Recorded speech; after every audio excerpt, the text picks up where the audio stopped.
In this video, we'll create 4 fragments for the view pager. Now for convenience sake, we'll put them in a different package. So new, package, fragments, fragment, new, Java class name, fragment definition, superclass, fragment. This fragment will contain the definition. Now let's create an empty constructor. Now we need to create an XML layout for this fragment. Layout, new, XML, layout XML file. And the file name is fragment_definition. Let's clear this out. The parent of this layout will be the view pager from the word meaning activity, which has a collapsing toolbar. This is the view pager I'm talking about. We would want to collapse the toolbar when we scroll the text in this layout. So we need to create a nested scroll view. So if you are confused right now, once you see the effect, it will be more clear to you.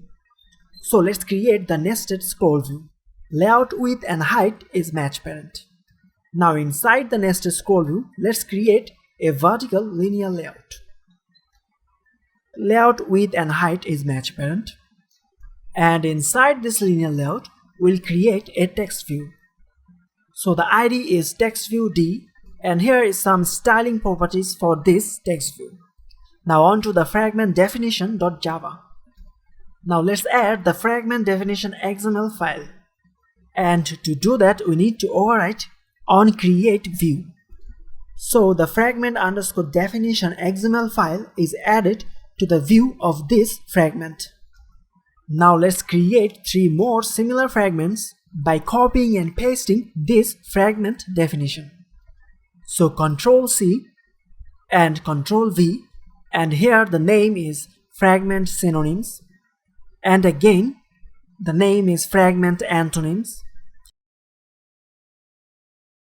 And lastly, the name is fragment example. So let's check this out.